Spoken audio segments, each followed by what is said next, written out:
This is Musical Talk. Musical Talk. The UK's independent musical theatre podcast. Musical Talk, the UK independent musical theatre podcast. Hello, welcome to this week's episode of Musical Talk. My name is Nick Hudson. It's good to be back with you again.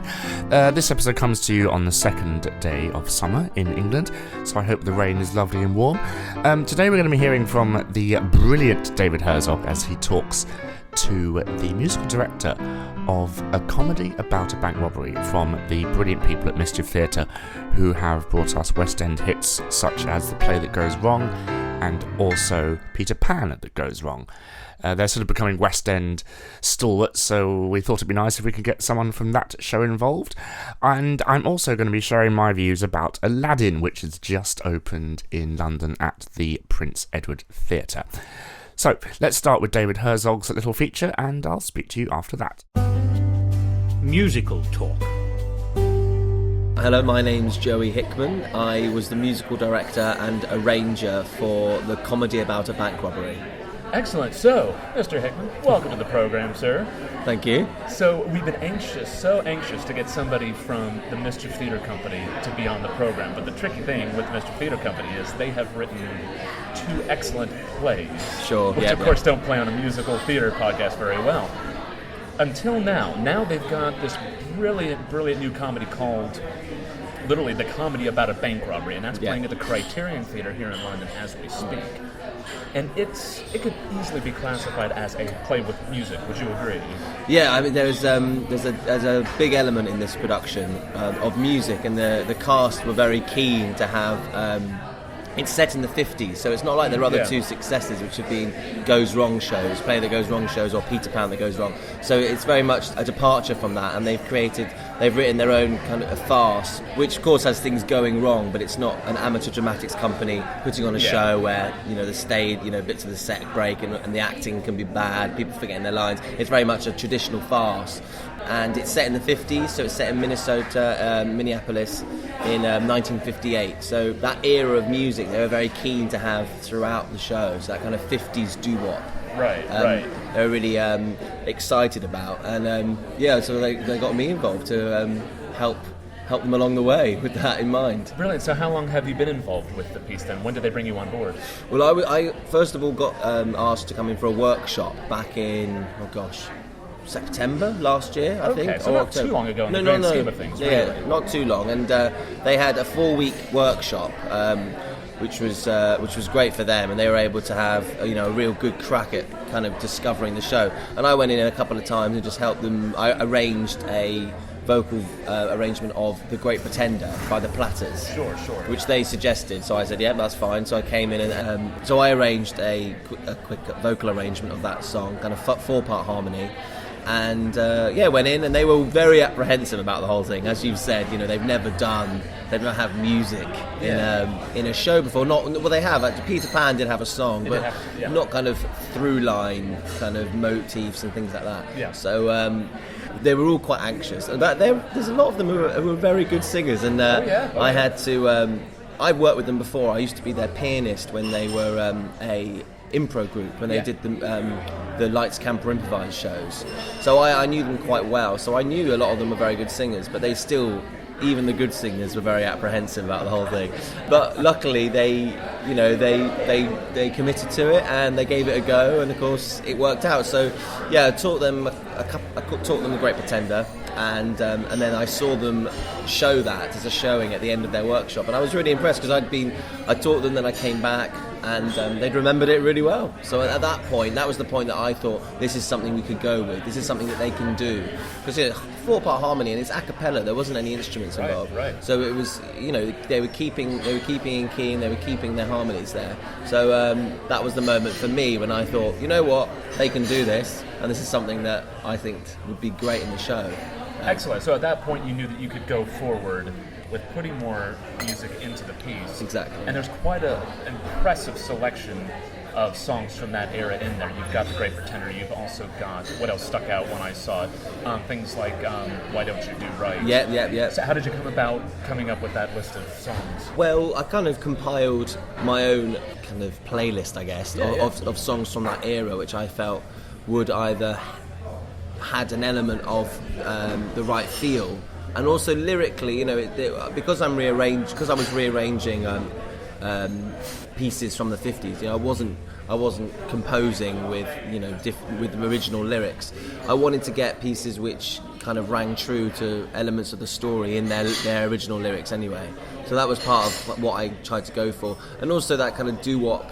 There's a lot of comedy that can be found in doo-wop music, you know, do-do-do-do, you know, that kind of bass stuff. Yeah. So I've wanted to also try and have that element in some of the music as well. So yeah, it was a case of me coming to the rehearsals with an idea of where I wanted to go with it, and then collaborating with the company and the director Mark Bell, and just kind of what they felt they wanted. And actually we met pretty much at the same place, so we worked very well together. There wasn't kind of much, there didn't need to be much fiddling around. There was actually, they were quite happy with what I'd come up with. So yeah, there was Dynamite. The songs that are now used in the piece are Dynamite, The Great Pretender, Why Don't You Do Right, and also, what's the fourth one? There is a fourth one. And Something's Got a Hold on Me, which is a gospel song. Yes. Which opens Act 2. And there's also, originally there was also Night Train throughout it, but actually that's over the previews and the opening, that motif of Night Train has kind of disappeared. But you do hear it in amongst the arrangement I've done for Why Don't You Do Right. There's an element of Night Train still in there. But yeah, so those are the four, and then they're kind of intertwined throughout it. And the idea was to have them featured, particularly in these kind of montage sequences throughout the show. So you've got scene changes where these songs really come into their own, and you know, you get a montage of someone falling in love, going on different dates and characters, and then you see someone singing The Great Pretender in and out of these different scenes as the montage kind of takes place as well. Yeah. Excellent. So how did you attack this during the rehearsal process then? How did the actors prepare? I'm not sure how many of these original cast members from the Mischief Theatre Company have a musical theatre background. How did they take to it? How did they sort of weave this into the rehearsal process? Well, a lot of the cast were there for the workshop, which I did. So they got a kind of an idea then what they were going to be up for, as it were, and the challenge that was ahead. And I think a lot of them have very good singing voices, and a lot of the cast have trained at drama school. And in drama school, you do get singing, even if it's a very straight acting course or acting degree. You still get a lot of singing intertwined with that, and a lot. Yeah, I would say 90% of the cast have very strong voices. There's just a couple of people who are a little bit weaker and a little bit unconfident when it comes to that singing ability. But actually, even then, they really embraced the whole thing. So when it came to rehearsals, I'd arranged all these pieces from the originals, which of course were band arrangements with the original singers, like Brenda Lee, Dynamite. That has got backing vocals, but it's a full band with bass and drums and everything. So I arranged a cappella version. So I wanted to come to rehearsals with a bunch of arrangements already done, and then of course with the thought that they'd change as the show develops, and let's cut that bit and let's put that bit there, and no, this bit needs to be longer, and luckily the good thing about all this 50s music is it's so easy to cut, to change and develop, because of course it's very in terms of chordally, it's a lot of it's 12-bar blues, so it's that 4-5-1 chords, if you know music kind of musically, and so that's luckily quite easy to cut and change, which is very useful for shows. But yeah, so in terms of rehearsals, I came to rehearsals with a bunch of arrangements, and we just kind of started from the beginning, and I worked our way through basically. But sometimes people, they weren't quite sure where they wanted certain songs and things. So that of course also developed as the rehearsals went on. But yeah, they'd stand around a piano, and I'd have them in their different parts. So bass, tenor, baritone, tenor, alto, soprano. Sometimes it was 5-part harmony. Okay. And then we'd just go through it. So yeah, I teach them around the piano. Yeah, they were always like, we're taking so long to learn it. I was like, you're not. It's such hard stuff. You know, for any choir, even a professional a cappella choir, it takes a long time. And also, it's that gelling, it's understanding each other's voices and listening to each other. But luckily, because they're such a great unit and great company, and almost all of them have worked so closely together for so many years, there's none of that initial kind of company gelling, which you have to do with other shows. So, you know, with other shows when the people don't know each other, there is sometimes, the dynamic is not quite established, so they don't blend necessarily. Well, they immediately started to blend with each other and really were listening. So that was great for me. Made my job easier. But yeah. So that's how we went along really. And then once they'd got it into their voices and kind of understood it, Mark would be very keen, the director, Mark would be very keen to get it up in the space and just start playing around, even if it was quite rough. So I'd play the piano along with them, you know, so they kind of start to understand the tempo and how it should feel. But and then they just start playing with it in the space, and slowly but surely all that playing and just keep drilling it every single day, it just got into their bones. So yeah, that's how kind of rehearsals went along. Cool.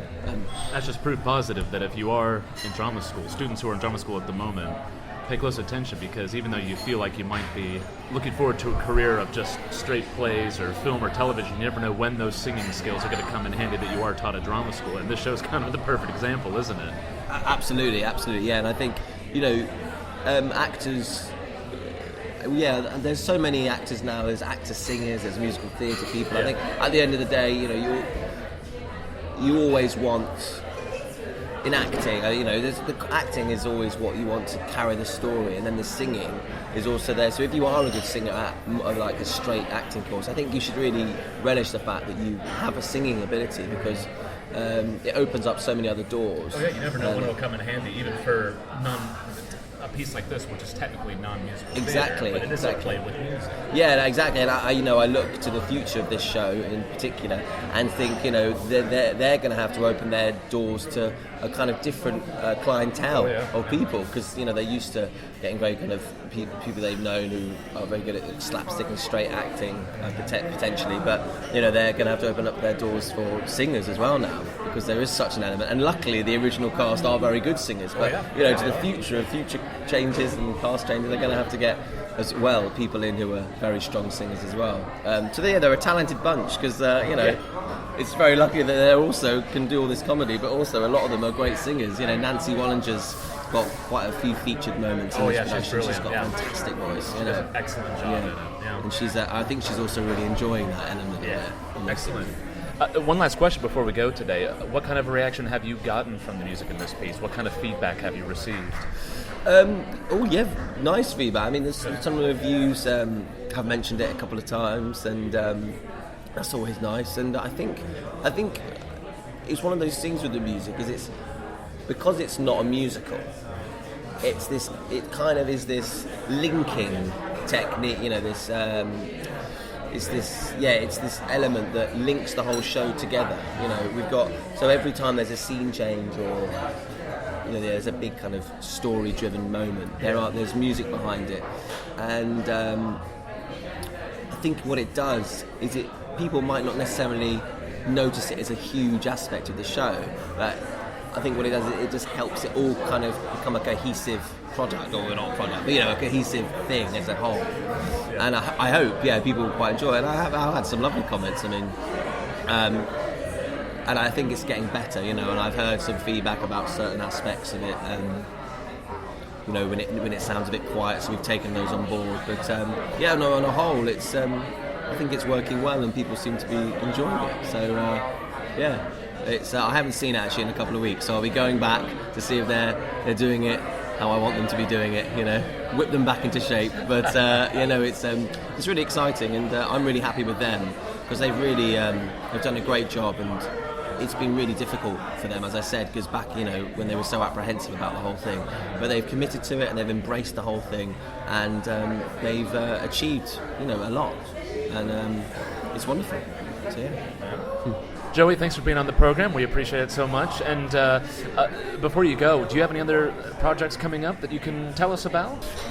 Musically, not really. I'm an actor as well, so Okay. I've got a few acting things lined up. I'm doing a scratch night this Friday, actually, at the Hackney Showrooms. Okay. But also this Christmas, doing Cinderella at the Tobacco Factory. Very cool. So that should be fun, playing the Prince, so that should be nice.